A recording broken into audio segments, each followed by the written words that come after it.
Welcome into the State Line Fast Break podcast. This is your host, Casey Boone. Alongside me, as always, the great Josh Miller. Here we go. Today we will discuss Celtics, Lakers, weekly updates, including Nikola Jokic historic game. Josh Giddey is playing better than ever. Most importantly, we're going to get into our top 10 current players and play a round of contender or pretender. Here we go. To get episode 4 kicked off, we'd like to talk a little bit about this Lakers-Celtics game. Potential finals preview as the Boston Celtics get a 111-101 victory. A few key takeaways. We had Jason Tatum explode, 40 points, 12 rebounds, 8 assists. But the big news coming out of this, LeBron James groin injury, out 1 to 2 weeks. Does this concern you about the Lakers moving forward? What are our thoughts about this potential finals preview? A lot to dive into with this game. Josh, your thoughts? To answer the question on am I concerned about the Lakers, I'm not as concerned about them. They're still playing great basketball. I mean, you hold the Celtics to 111 points. You got to be okay with that turnout. But, yeah, LeBron, it says 1 to 2 weeks. I think they dodged a bullet. I remember his groin injury in 18, maybe. He either tore it or pull it, or he was out for much He said he heard a pop in that one. This time he reported after the game that he didn't hear a pop. Yeah, I think they will be fine. Now, as far as fine, maybe getting to the finals, I don't think they will, but they definitely have a great chance to. But winning the finals against this team, I think we saw it again. Jason Tatum and Jaylen Brown. I don't see a team beating this team 4 times out of 7. Yeah, you might get them once. They'll have a bad shooting game, but they have so many weapons. They were out of Porzingis yesterday, and still made the plays when they had to. And Jason Tatum, 40 points. The Lakers were missing Jackson Hayes, and LeBron got hurt in the game. But the Lakers should still be thrilled with where they're at. They got a couple tough games coming up with they got Brooklyn, and then they play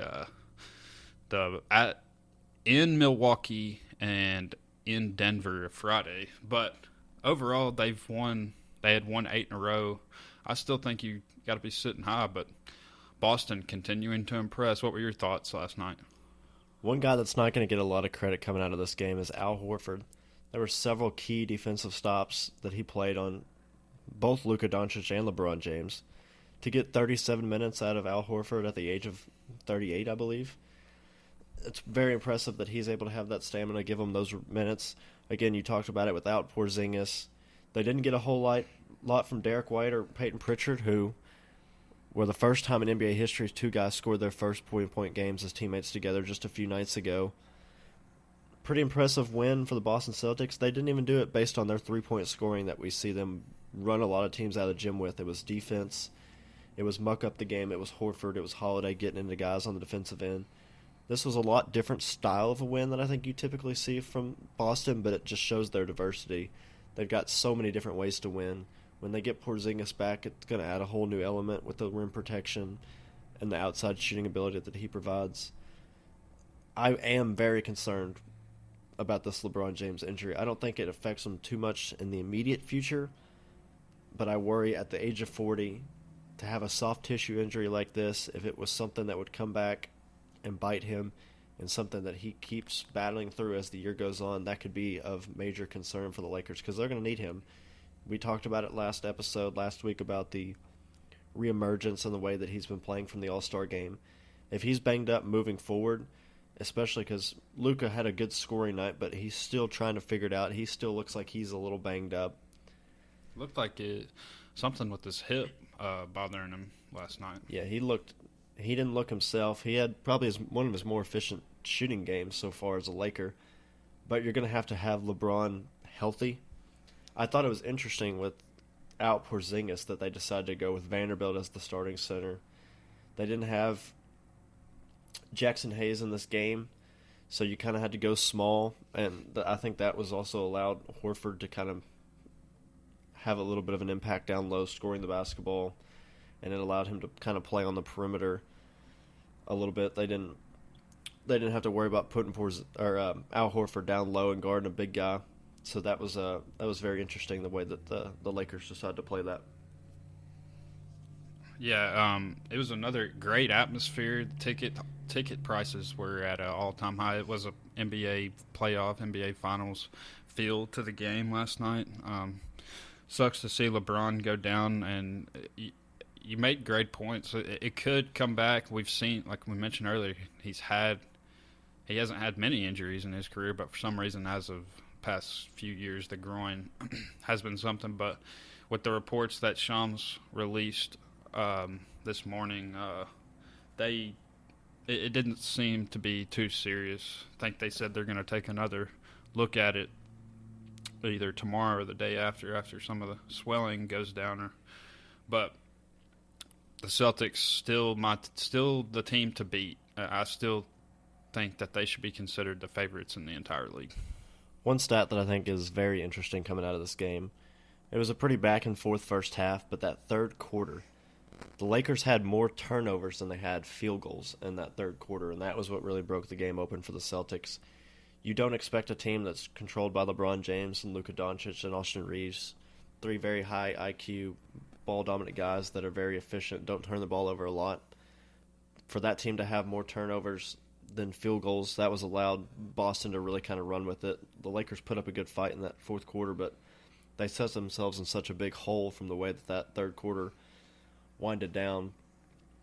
That was a really embarrassing quarter, and that shows some of the concerns that you kind of have with Los Angeles, especially if their shots are not falling. They can get a little sloppy, and Boston just has a multitude of different ways they can beat you. I just think that with the bigs they have, the guards, there's no real perimeter defenders.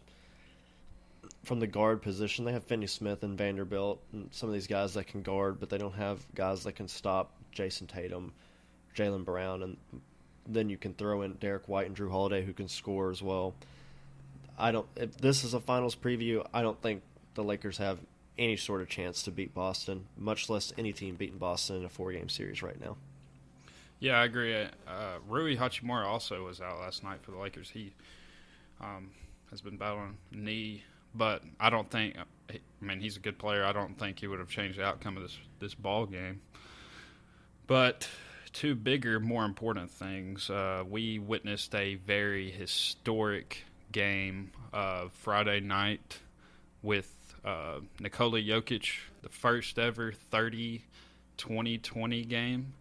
One of the most impressive offensive games I've ever seen in my life, and has to be considered one of the best offensive games ever. I mean, 22 assists from a center, breaking the all-time center assist record, which he 2 weeks ago broke his own personal record with 19.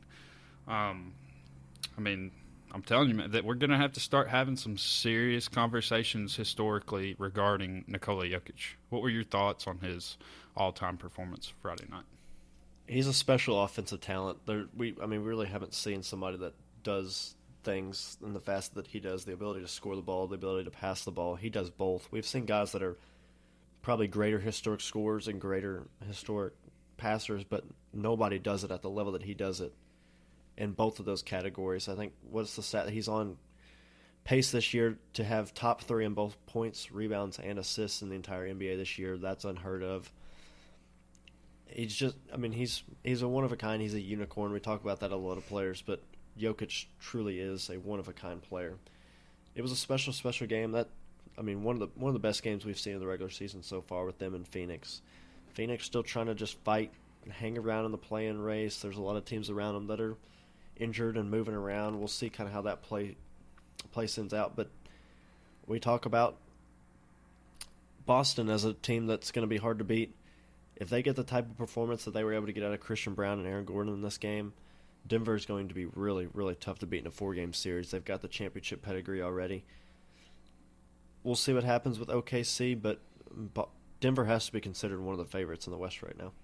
Yeah, no doubt. And they have moved up to the 2 seed. It'll go back and forth, them and the Lakers, especially with that game Friday, this coming Friday.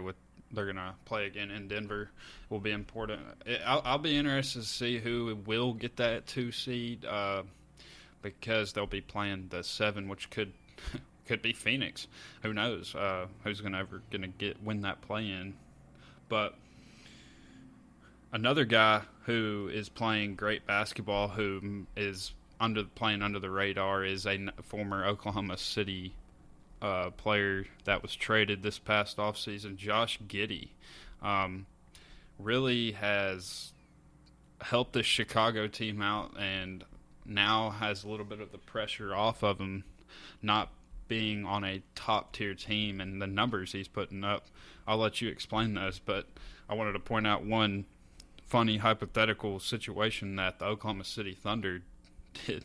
So they traded Josh Giddey this past offseason for Alex Caruso. I think they just sent him off for a year to Chicago, let him train, let him test out some things in his game. They have so many draft picks. They have the ability to bring back Josh Giddey whenever they want. So, but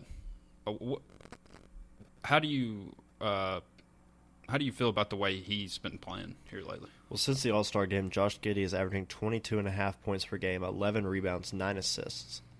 This is Josh Giddey we're talking about, the guy that was traded away for Alex Caruso, who's playing some minutes on OKC but not making the level of impact that they maybe thought he would make. This is an unbelievable turnaround for him, a guy that after some of those allegations, people wrote off as dead. They mentioned the ability he can't shoot as well as some other guys that maybe OKC has. Well, this year he's just averaging 38% from the three-point line and adding a whole new element to his game. He's a great passer.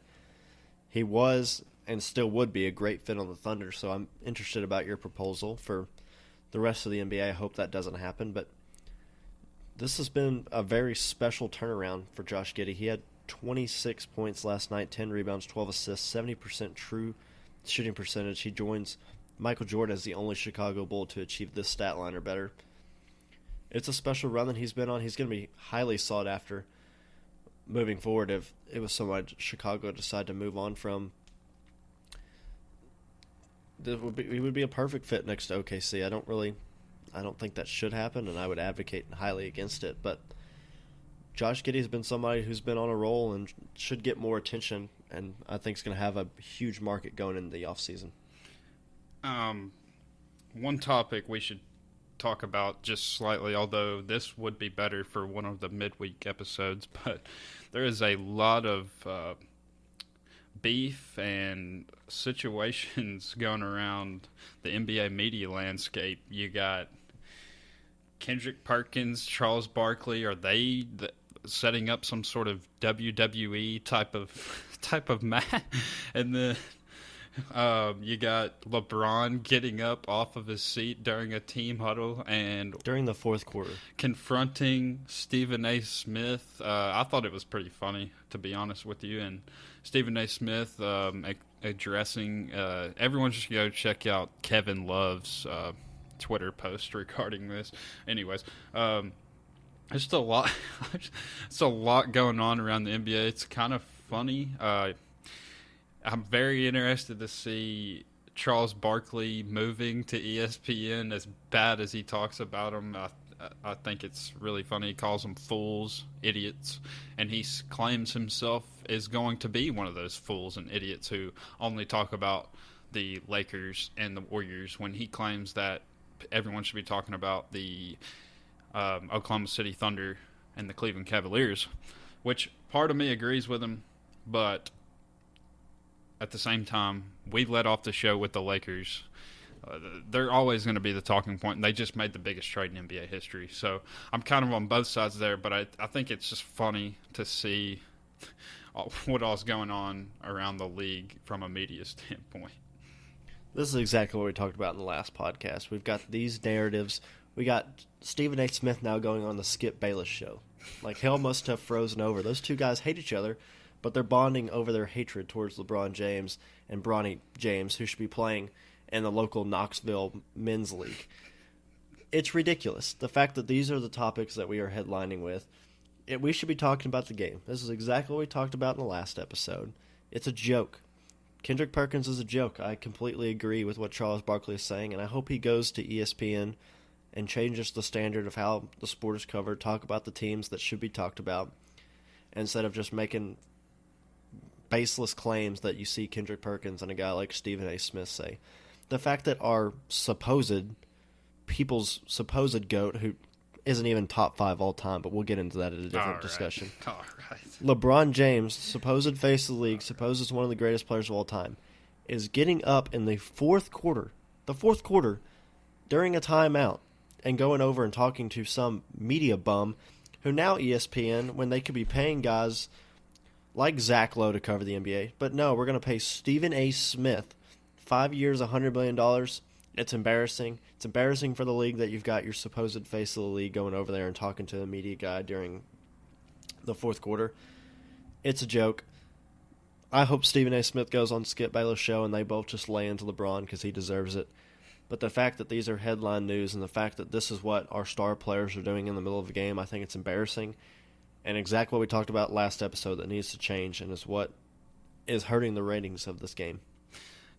Okay, how do I start with this? So, yes, I agree with you on a lot of those points, but we're not doing this topic today. We will be doing it very, very soon. But well, spoiler alert, LeBron James, probably not even in my top 10. All right. LeBron James is definitely a top 5, a Mount Rushmore player, regardless. I agree with you. Some of the stuff surrounding him, very annoying, and let's focus on basketball. I agree with you. But I can't let that was too far, and I'm not a LeBron fan, but that was way too far. All right. This is what this episode's about. We are getting into our top 10 current players. I'm kind of, based on what has already been said this episode, I'm a little worried about how this is going to go. So, warning ahead of time. How we're going to do this, we're going to go 10-1. I'll say my player at number 10, explain a little bit about him, and then Kasey's going to say his number 10, and we're just going to go down from there. So, to start, I'll start at number 10 here. So, my number 10, Victor Wembanyama. I think he deserves to be in the top 10, averaging 24, 11, and 3 assists, shooting 47% from the field. Yeah, he's out the rest of the season. This list, injuries are... We're not taking guys out because of injuries on this list. It's just current. Easily would have been Defensive Player of the Year. Only in his second year. 3.8 blocks a game after averaging 3.6 last year. Finished second Defensive Player of the Year last year. Should have won it. Anyways, would have won it this year. Eventually, he's going to be much higher on this list. He's had a 50-point game this year. We'll see if you have him in your top 10. Kind of interested to see. He would be higher if they could win a couple basketball games with him. I know that frustrates you. But anyways, his overall impact defensively has him as a top 10 player in the league. His offensive game, he's averaging 24, although there's no reason somebody 7'4", whatever he is, should be shooting under 50% from the field. Shoots too many threes for me, but he's so young, he'll figure it out. He's going to eventually be a 30-point per game, 10 rebounds, and 5 blocks a game in his prime. Who do you have at number 10? My number 10 player is none other than Anthony Edwards from the Minnesota Timberwolves. He's having a career year, 27 points per game, third straight year as an All-Star. Will probably be top 10 in MVP voting again this year. Ant's great. He scores the basketball. He's got a little bit of tenacity. He'll play tough on the defensive end. You see the competitiveness that he plays with day in, day out.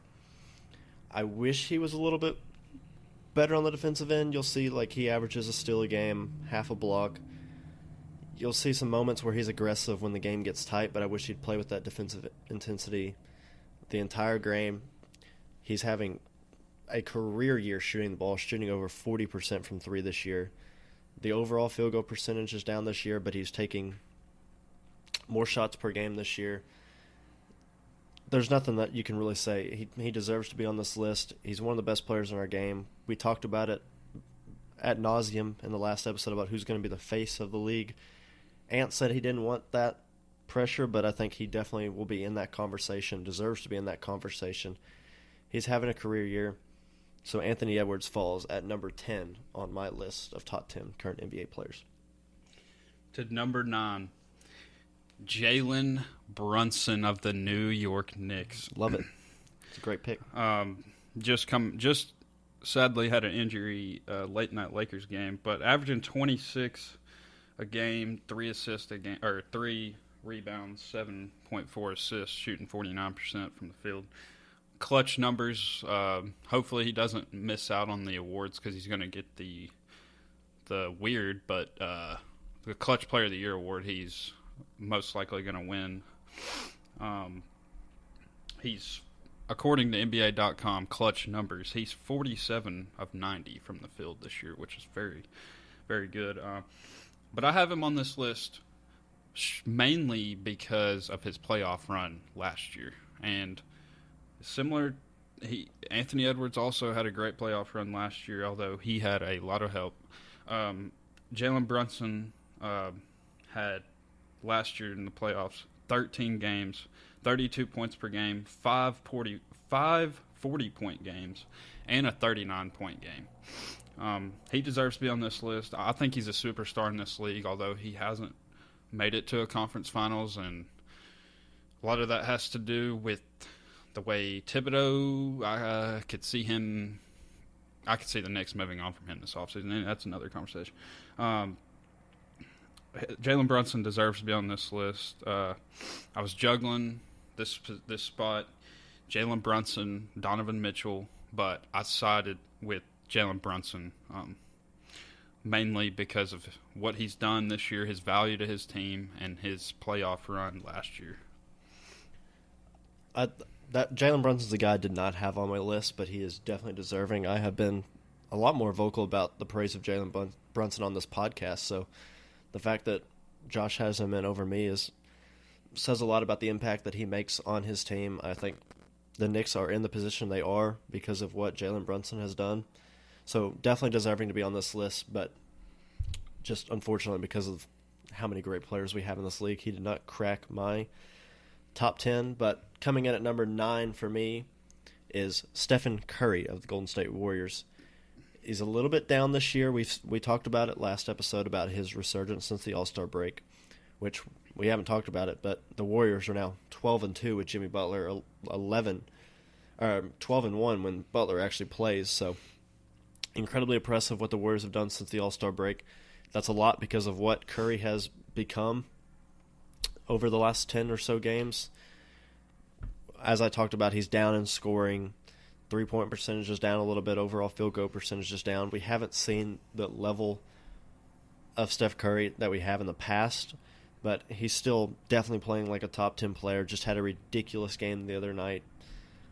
Steph Curry comes in at number 9 for me. When we're kind of in this spot, it's really picking hairs who you want to go with between him and some of the guys that I have ahead of them. Thought about Brunson, thought about Donovan Mitchell. There's a lot of guys that are in this range that didn't crack the list for me, but I think Steph Curry, because of what he's shown over the course of the years and the way he's been playing lately, put him over the top of some of those names and absolutely deserves to be in this list. Yeah, I got him at number 8. Stephen Curry, number 8. You hit on a lot of it. I'm not sure he was a top 10 player before. I don't know that he would have made my list unless it was for this last stretch. Yeah, he's back. His last couple games, 40, 28, 21-point game, which I think that was a blowout win they had. 29 and 56 before that. Really has turned it on when they've needed him to. We'll see. I think we touched on it in last Sunday when we talked about the Warriors' chances going forward. He's shown that he's capable of another run. Only averaging 24, 4, and 6 this year, but 8 points per game higher since this Butler trade, and up to 43% from three when he was below 40%, which is very rare for Steph Curry. One more thing on Steph Curry. I'm going to make someone's day today. Big time listener of the podcast, Carter Gilliam with the shout out. That's getting edited out of this podcast. Big time Steph Curry fan. Has him in his top three ever. He's insane, but we've had a fair amount of listeners, and he enjoys listening to this podcast. So shout out Carter Gilliam. And who do you have at number 8? Number 8, a guy that does not get enough recognition, who have got Detroit basketball back into the playoff race. Cade Cunningham, number 8, having a explosive year. When you compare the numbers, they're in the playoff race right now. They are sitting at 35 and 29. He's averaging 26, 9 assists, and 6 rebounds. Like, there's nothing you can't say about the way that this guy's been playing this year. The efficiency is through the roof this year. He's shooting 36% from 3, which is a career high. Averaging 26 is a career high, which is a almost 4-point jump over last year. Right now, I think he's the odds-on favorite for most improved player. And again, we've talked about the Pistons in past episodes. Nobody in the entire world expected them to be sitting at 35 and 29 and in the 6th seed right now. They're right up there with the Warriors. Their last stretch has put them at 36 and 28. I was kind of splitting hairs. I think that the Warriors have a lot better roster around Curry, so this is, and the way that Cade Cunningham has been playing, that is why I put him above Curry. But I mean, if y'all know me, y'all know my appreciation for what Cade does. I think he's one of the best players in the world. I think he's got the potential to be a top 5 player in this league within the next few years. He's so versatile on the offensive end. Really love the way that he plays the game of basketball. He's a guy that if I could trade 10 first-round picks to get him paired next to Wembanyama, I'd do it. Love the way Cade plays basketball. A career year right now. Absolutely deserves to be on this list, just for the simple fact that he's got the Pistons actually with a winning record for the first time in God knows how long. So, Cade Cunningham comes in at number 8 for me, slightly above Stephen Curry. I was not expecting that. Yeah, all those things you said are true, other than he's not the 8th best player in the league yet. He's very much shown that he's on pace to be on this list, although I don't think it's quite the time for that yet. But I can't argue. He's been very good this year. He's top 3, top 4 in assists. I mean, no one thought the Pistons were going to be good, but I think the players around him, yeah, you say the Warriors have a better roster. I thought so too, but they have shown a lot of guys on that team have played better, and partially because of how Cade Cunningham is running that offense. Anyway, too high. He shouldn't be on this list, but anyways, we'll get to number 7. Anthony Davis. Anthony Davis at number 7. I mean, he's out for the rest of the year more than likely, but through the season, averaged 25, 12, 3.5 assists, 52% from the field.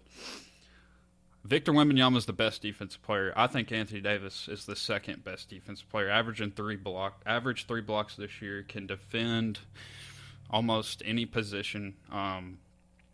There's not many great bigs in this league. He's a premier big man. I think AD should be disrespected by being at 7. I think his talent should have him top 5, maybe top 3 on what his skill set is. But overall, his impact, I think he's sitting at my 7 spot. The only concerns with him, why he's not higher, is his 3-point percentage has dropped. He's only shooting 30% this year, and he has his motor doesn't always run super hot. Although when it is, I mean, there's any given night which we can say this about a lot of these guys, but any given night he can be the best player on the floor, offensively, defensively. His impact's got him at number 7 for me. Yeah, he's one of the more versatile players. Terrific offensive player. Like you said, one of the best defensive players in the world, and has been for quite a while. Definitely deserves to be on this list. Did not make my list. Anthony Davis. I had him at number 11. Between him and Anthony Edwards, that was a tough decision who I put in the list, but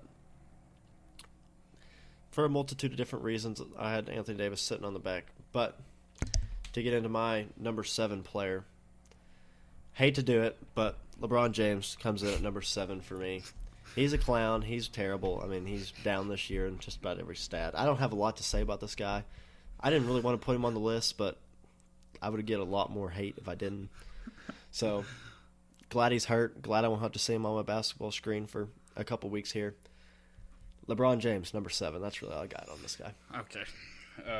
Well, ironically, I have LeBron James at number 6, so I guess I will have to be the guy again.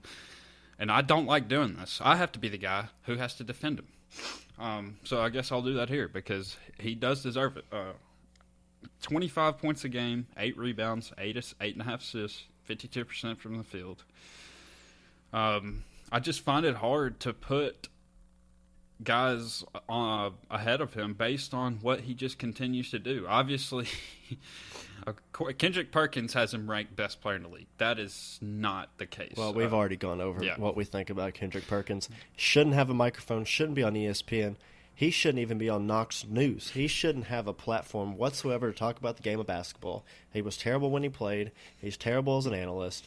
Get him off the Countdown show. Nobody wants to listen to Kendrick Perkins like nobody wants to watch LeBron James out there playing basketball. All right, well, that is definitely not true. There is many LeBron fans out there.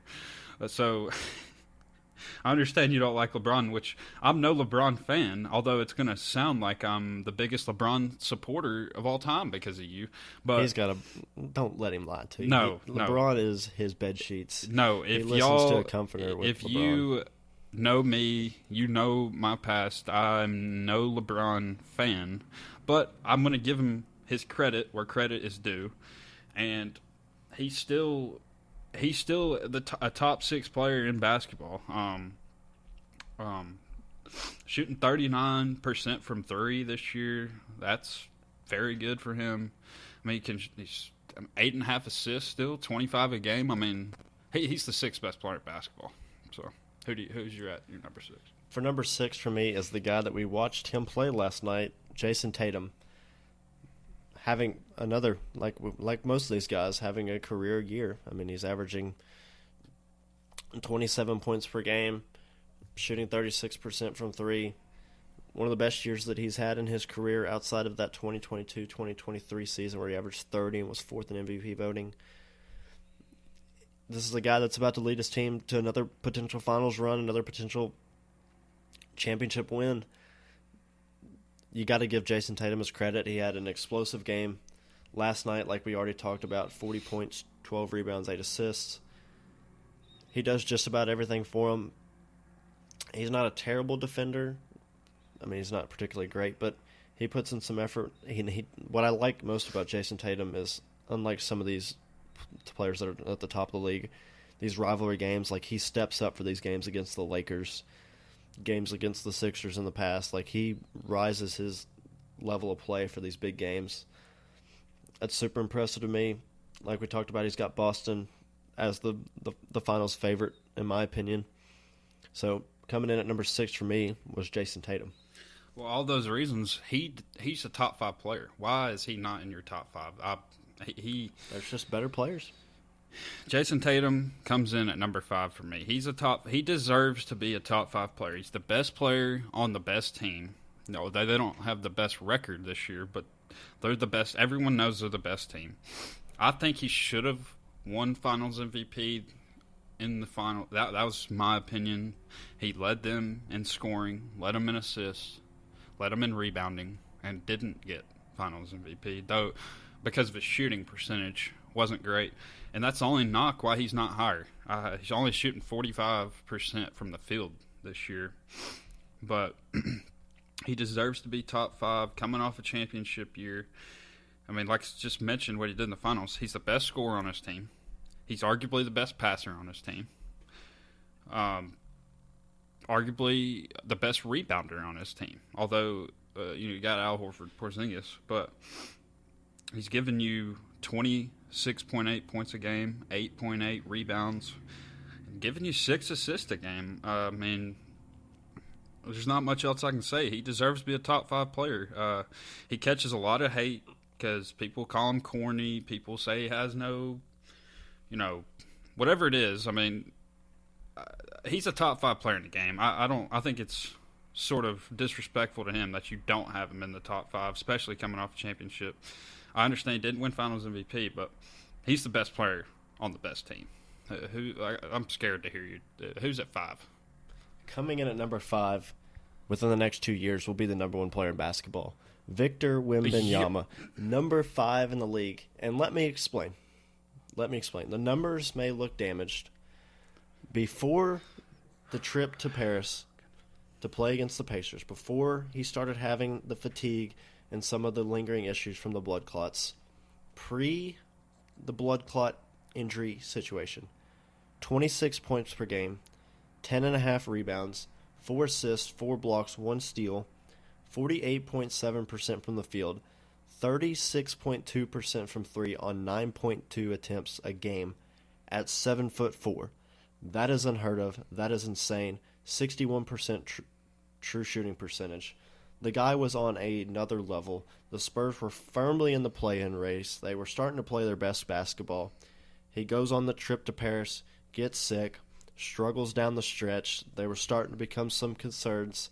A lot of people before that was highly recognizing Victor well inside the top 10. Many had him in that 5 to 6 range that we are discussing right now. Is this a biased pick? Absolutely. Should he be in the top 10? Absolutely.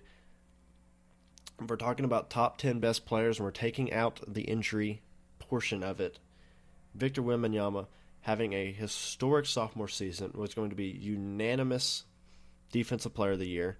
I still recognize him as Defensive Player of the Year. He was going to be All-NBA First Team. He was going to be top 5 in MVP voting. He had all these accolades as a sophomore. He is a one-of-a-kind player.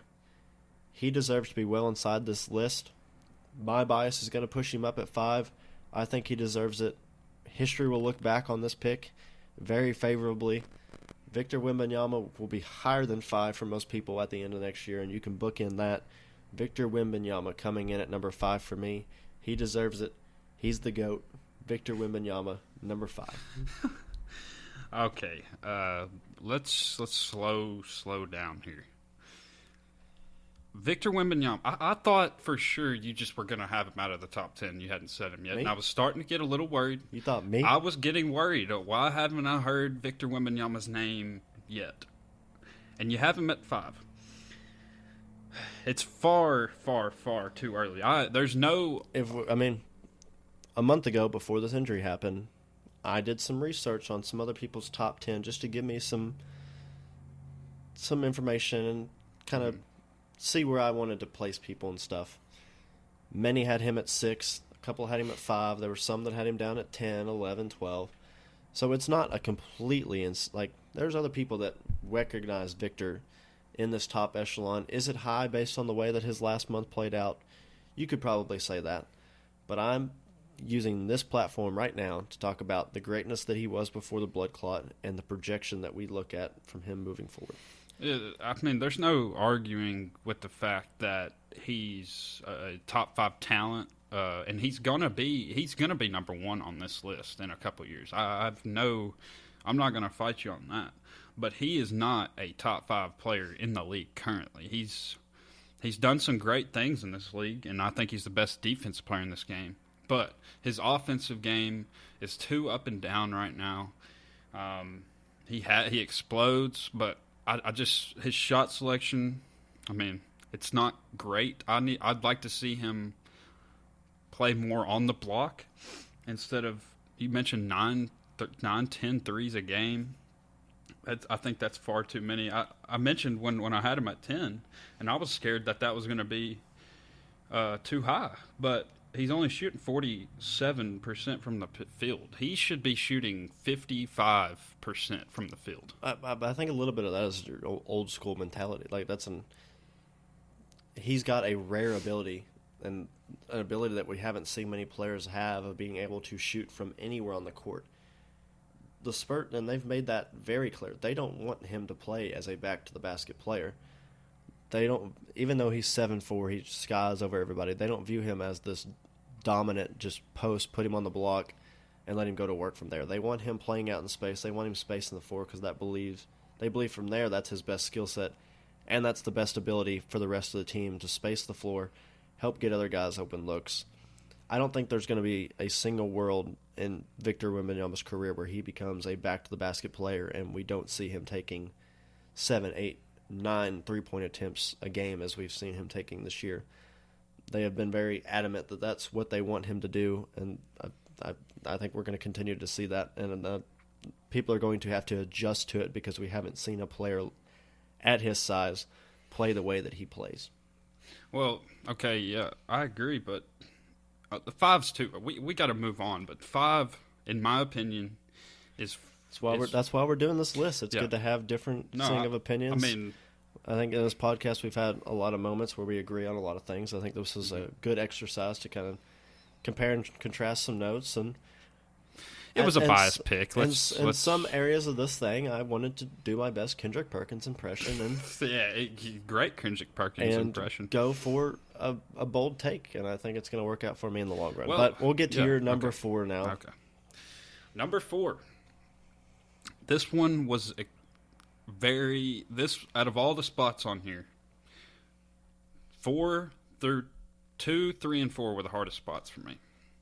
Number 4, I hate to do this, Giannis Antetokounmpo.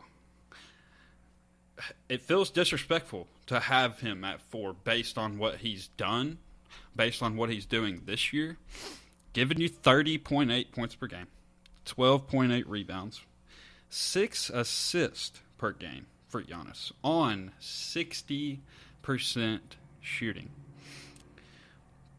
The only reason he is this low is his playoff performance. Well, it's just hard for me to place Giannis because he's been injured he missed the entire first round against Indiana last year in the playoffs.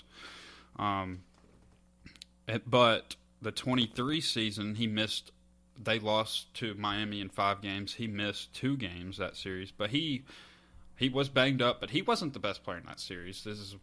I'm trying to nitpick him here, but to not, because you could have him at 3, you could have him at 2, you can't have him at 1. But you could have him at 1. No, you can't have him at 1.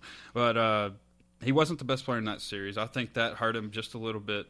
Hasn't been, for whatever reasons, whether if he got outplayed, or hurt, hasn't been past the first round since the conference or semifinal loss to Boston, where he wasn't the best player in that series. Jason Tatum took over that Game 7, had a great game that Game 7.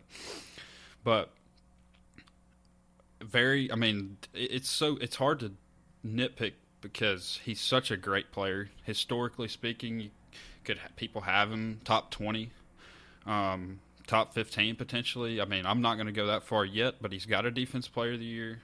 He's got 2 MVPs, got a Finals MVP, scored 50 in a closeout Finals game. I'm not sure that's ever been done. I mean, he's an all-time historic player, and it feels disrespectful for me to have him at 4. But once I get through a little bit more of my list, I'll explain why. But who do you have at 4? Yeah, like you said, I think these were very hard picks, and I actually originally did have Giannis at 4, but because of a lot of things that you were saying, I flipped him, and I flipped him with this guy, Luka Doncic, number 4 for me. Having a down year, a lot due to the injury, hasn't been as efficient since the trade, but we've seen the greatness of Luka Doncic, the ability to ride it. The team rode him all the way to the finals last year with Dallas. Put his team in position to win a championship, but they just came up against an all-time historic rate. But like you mentioned with Giannis, 30 points a game is ridiculous. And the fact that he won a championship already, those type of things I think have propelled me to push him a little bit over the top. He's been more reliable to be on the court. We haven't had as much concern about him These are the small little differentiating things. So for me, I had Luka at 4. I presume that you probably have Luka at 3 or 2. I don't think you're going to put him at 1 just because your man crush at number 1. But it's splitting hairs. So I had Giannis at 3, Luka at 4. A lot to do with what you said. I love the way that Giannis plays on defense. We've seen that he's got a Defensive Player of the Year. I put a lot of stock in guys that are two-way players that are going to play defense, that are going to contribute in many different aspects. Luka's one of the all-time great creators, all-time great assist man, so that really helps him out, where you don't see Giannis impact the game as maybe a creator for others as much, but he draws so much attention that he's naturally going to be able to do that a little bit. But the ability to guard, the fact that he's having a third straight 30-point season, has been top 5 in MVP voting all the way back to 2018. Won multiple MVPs, multiple All-NBAs, multiple All-Stars. Luka's great. The ability to score the basketball, he's been a little down this year. Doesn't play defense, has had some concerns about staying on the court, the conditioning. We've gone over all that stuff in nauseum. It's really splitting hairs, but that's the way my 3 and 4 have shaken out. If you want to go ahead and touch on your third and get into your second player as well. Luka, I got Luka at 3. The only reason I don't have him at 2 is because of some of those negative things that you pointed out.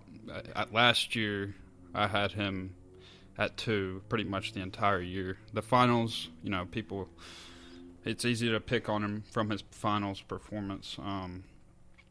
But he's having a down year, still giving you 27, 8 and 8. But yeah, he's only shooting 44% this year. But he's been dealing with a lot, and then he gets traded. A lot going on with him. But I mean, his playoff run, if you take out the we've seen all-time great players have bad finals, but look at what he did on that playoff run. He all but carried that team. Even they were 5 or 6 seed going into that playoffs, and they took off after the trade deadline last year, and they picked up Gafford and PJ Washington, and he's a top 3 player in the league. I mean, yeah, I understand Giannis ahead of him, but his playoff run last year, what he's done through his career, he's got more first-team All-NBAs than Steph Curry. He's got more first-team All-NBAs than Nikola Jokic. I mean, he's doing things that we've never seen. So that's why I got him at 3. And you've already explained that you have Giannis at 3. Was there anything else you wanted to say? No, I think that just about hits on it. Like I said, it's just splitting hairs. You mentioned the 5 first-team All-NBAs by the age of 25. It's unheard of. It's never been done before. Luka is a special, special talent, deserves to be at the top of this list. And I originally had the exact same order, but I kind of switched it, just kind of bouncing off ideas. I think Giannis deserves a lot of credit for what he's doing this year. And they've got a big one tonight when they play the Cleveland Cavaliers. It's going to be a big test to see if Milwaukee's able to kind of hold up against some of the top teams in the world right now. But I think we can go ahead and move on to who we have at number 2. All right, I had to give this guy the number 2 spot. I didn't want to do it, but Shai Gilgeous-Alexander has just been unbelievable the past 2 this season and last season. And although he hasn't done anything in the playoffs as far as like where he's been, but he's given you 32. He's leading the league in scoring, giving you 5 rebounds, giving you 6 assists, shooting over 50% from the floor. Got his team in the 1 seed by a large margin, and he did the exact same thing last year. But people can knock on his playoff last year, but he averaged 32, 8, and 7 in his 6 games against Dallas. He was definitely not the reason that they lost to Luka and company, but he's had 4 50-point games this year. He's the betting favorite for MVP, although those took a little dip. Or he's still heavily favored, but they cut in half. I'm expecting him to make the NBA Finals this year. This is why I have him at 2. I think it would be disappointing if he doesn't make it to the NBA Finals this year, and I think you would agree. But he's leading the league in 30-point games, leading the league in 40-point games, leading the league in 50-point games.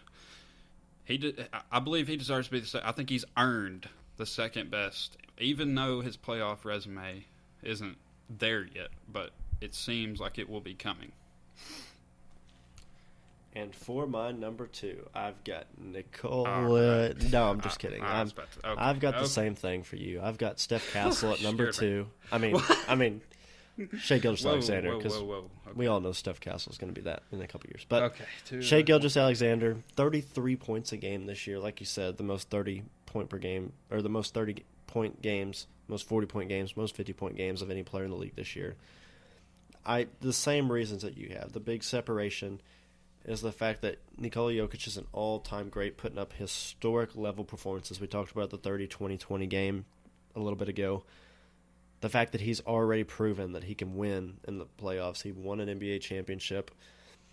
It's a good roster, but it wasn't a overly superior roster that we've seen Jason Tatum win in Boston. No All-Stars. Never had an All-Star team. So the difference that Jokic makes, it's tough because I'm in the Shai deserves MVP boat, but you can't argue the fact that what Jokic has done the last several years. He's already won a championship. He's still at the highest level of any player in the game right now. He's putting up historic performances every night, triple doubles, once in a lifetime triple doubles. Jokic for me is number 1. Shai deserves to be in the conversation. Like you said, it would be a disappointment if they don't make a finals run this year. If they don't make a championship run this year, it's going to be disappointing. That team is loaded. He's got great players around him. We're going to see Chet back in the lineup a little bit. He's playing today when they actually square up against Denver. So we're going to see a lot from this Thunder team. Shai Gilgeous deserves a ton of credit for getting where they are. They would not be the team that they are without the superstar that is Shai Gilgeous-Alexander. He's the driving force behind them. He deserves to be up here in the conversation, and he has been for the last couple seasons as one of the best players in the league. But you can't argue. Nikola Jokic is number 1. I wanted to shake it up just to ruffle your feathers a little bit, but I don't think there's any world in which you can not consider Nikola Jokic as the best player in basketball for the last several years, and this year included. So now, go ahead, get into your love fest. This is the best time we've ever had in the history of this podcast, and we will ever have. He wanted this segment just so he could talk about Nikola Jokic. Okay, I'm not gonna. I could talk about this for an entire episode, but I'll try and make this quick. He's the best player in basketball. He's been the best player in basketball for 4 years.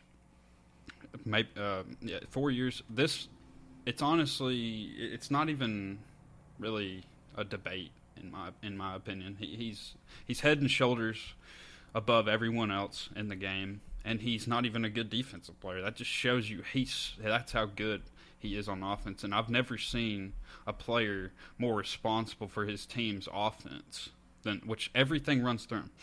He has the highest player efficiency rate, PER, in NBA history. He's ahead of Michael Jordan at 2, LeBron at 3. He's got the highest PER ever. These conversations are. There's not a much point of having them. The conversations that we need to start having, and we are going to have to do this on future episodes. Where does he rank historically? Is he top 15? Is he top 20? Is he top 15? Is he top 10? Where you can go, he's kind of hard to rank right now just because you look at him, doesn't look very in shape. He's not physically posing. He just goes out there and just dominates the game every single night. Whether he doesn't need to shoot, he can beat you in so many different ways. He's already got 3 MVPs. I think he should get should be getting his 5th this year. There's not much else I can say. I'd like to save some stuff for when we actually have the conversations about him historically. But as of right now, he's the best player in the league. I think the Nuggets have done a disservice to him throughout his career. He's never played with an all-star teammate, and they continue to lose pieces every year and get nothing back. And he has this franchise on his back. But I mean, any closing thoughts on the Joker? Can't really say much more than what you've already said. He's an all-time great player. I mean, we'll have the debate here shortly, so be looking out for that, of our top 10 greatest players of all time. We're going to be working on that and getting that to you soon, so look out for where he will probably put him in his top 2 of all time. So we'll see how that plays out, but like we talked about, he puts up historic game after historic game. He's one of the best players of all time. He impacts offense better than almost any player we've ever seen, especially at that position. So the Joker deserves to be in the top 10, and he rightfully falls at both of our number 1 players in the league right now. But I think that's going to do it. We're going to wrap up by talking about a few games we're looking forward to this year. We already talked about it a little bit. The Nuggets and Thunder playing tonight, as well as the Bucks and Cavs. Those are 2 games on a Sunday that we've talked about. These Sunday slates, now that football's over, we get big game after big game. A lot to look forward to this week. We're starting to really close down the regular season. These games are getting tight. Do you have any thoughts about some games that are coming up that you're looking forward to? Yeah, I mean, they've backloaded the schedule in a very interesting way. Well, it's not only do the Thunder and Nuggets play tonight, but they also play tomorrow night, back to back. Mm-hmm. So, yeah, they have backloaded the schedule for a lot of the matchups here late in the year. You got Thunder Celtics on Wednesday on ESPN. I mean, Timberwolves Nuggets, another playoff rematch. Yeah, I mean, I like to see what the Lakers are going to do on their road trip here. How are the Knicks going to hold themselves together with Brunson being out? I mean, a lot of teams just still fighting for seeds. You got the Warriors trying to make their way out of the play-in race to try and get to that 6th seed. I mean, there's a lot of moving pieces going on, and I really like the way that the NBA has backloaded this now that football is over. Especially these Sunday slates have been unbelievable. And yeah, Cavs Bucks tonight. I think I'm interested to see how Giannis plays against the Cavs. I just think the Cavs have too much offense, but Giannis is surely going to get his. But they got 2 bigs they can throw at him with Allen and Mobley, who Mobley is your betting favorite for Defensive Player of the Year. It's actually kind of good news for me. Anyways, but I mean, overall, I just want to say thank y'all to everyone who's listened to us, gave us feedback for everything, and this top 10, although it may have been hard to keep up with, we plan to create some graphics to share to y'all on our social media pages to kind of get a better feel, or better, just y'all be able to see it much easier. Hopefully, I maybe can convince Kasey to move Victor Wembanyama down just a little bit. But I mean, overall, man, we have all this new equipment. We may sound a little different today. I want to say thank you. Shout out to Nick. Shout out to Nick for this equipment. We sound hopefully a lot better for you. We're trying to increase the quality of this podcast. We couldn't do it without the support of people that are listening and people that have been generous enough to give us some stuff to help improve the quality of this. It's been a lot of fun, and we hope to continue to make these podcasts, keep trying out new ideas. This top 10 list was a little idea we'd like to try and see how people like it, hopefully get people engaging, give us their thoughts on their top 10. And there's a lot to look forward to with this podcast. We hope to get another episode out to you next week. We got some scheduling things we're going to have to work through, but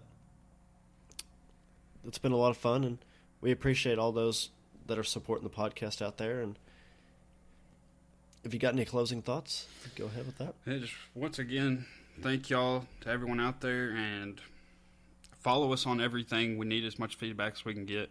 Any certain topics that y'all want to hear, let us know, and we will do them. I mean, we want to do this for the public, for the people who want to hear about it, hear our opinions on these certain things. So, we just thank y'all and hope y'all have a good rest of your week.